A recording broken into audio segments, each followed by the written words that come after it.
dans un potager embarqué parce qu'on est au début d'une histoire qui, j'allais dire, tente à remettre en scène les ortillonnages et puis à réinterroger au fond leur position dans une société contemporaine qui est de plus en plus tournée, j'allais dire, vers la recherche de nature. Et ce jardin tente de reproblématiser un espace artificiel qui à la base sont donc les ortillonnages,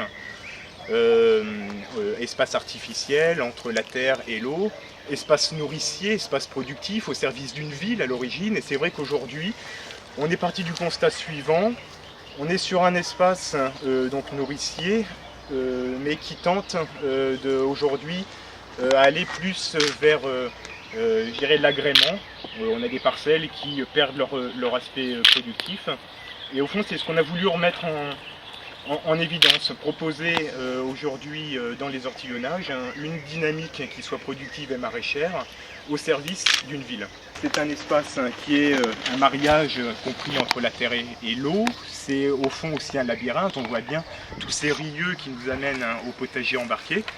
Et voilà, donc on se trouve dans le milieu primitif des ortillonnages, une saulée, un espace boisé avec des espèces colonisatrices.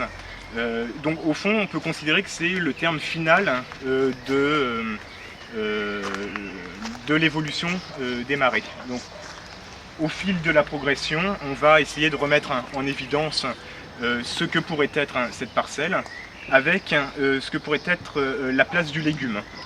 Et simplement pour finir cette introduction, on parle de plus en plus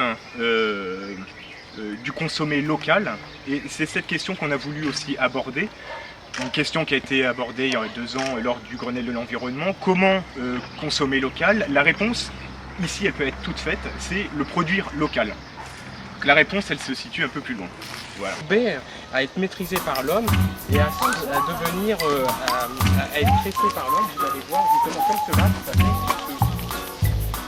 matériaux naturels qu'on rencontre sur les ortillonnages et du peuplier pour faire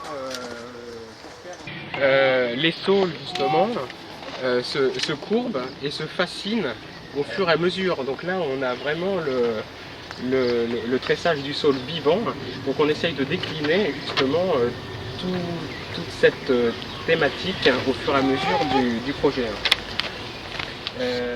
Donc malheureusement illustré, vous allez voir la progression entre un espace naturel qui va vers un espace de plus en plus artificiel et maîtrisé. C'est vrai que si tu as des choses à rajouter... Oui, on va continuer la visite. Hein. Donc on est toujours dans un esprit, j'allais dire, de labyrinthique, hein, où on a des carrés qui se chevauchent, où on a des continuités qui ne sont plus des continuités. On a une terre qui est extrêmement productive. Hein. Les légumes ont été plantés il y a 3 semaines maximum. Et pour certains, ils n'ont qu'une semaine et ils ont été plantés. Ah, on a le droit de... non, les ciboulettes, elles ont très bien pris. On a parfois des salades qui viennent comme ça, en pleine allée, on se dit oui, bon. Et le plan de plantation, il est fait aussi, alors là pour le moment, c'est vrai que c'est un peu tôt, mais je pense que le jardin sera le plus beau dans 1 mois, en réalité. Mais le plan de plantation, il est fait vraiment avec des mélanges de fleurs, de vivaces et de légumes. À la fois, il faut que ça soit graphique et en même temps, il y a toute une logique dans les associations de plantation. Dans les associations de plantation, dans les hauteurs, dans les couleurs et dans les... C'est une logique d'association biologique, végétale, c'est-à-dire que par les salades exemple, vont bien avec... avec la menthe notamment, les tomates elles vont bien avec, alors on a un carré où elles vont bien avec le basilic, en plus ça les parfume. Il y a tout un aspect justement... Oui, c'est les parfums. Du basilic à côté, voilà, des salades, absolument. C'est étonnant, hein. Ces carrés vont être plantés. Vous l'avez fait comment? Alors, Il y a des machines pour ça? il y a eu des machines pour Ce sont des faire venir grues que la ville a et qui...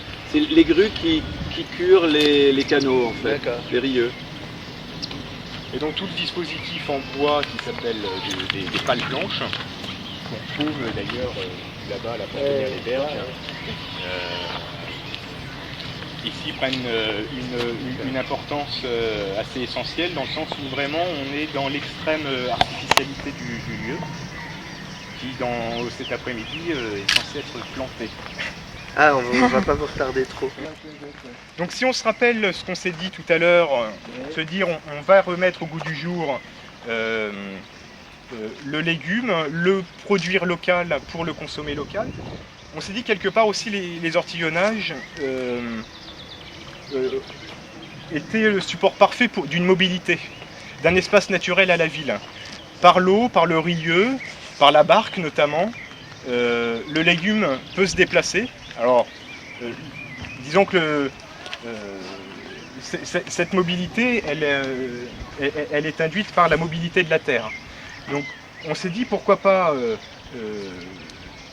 essayer de remplacer le camion qui vient livrer sur le marché par la barque ou par le légume planté dans sa cagette. Et quelque part, faire ses courses au marché, ça reviendrait à se dire je cueille mes légumes dans la terre. Voilà.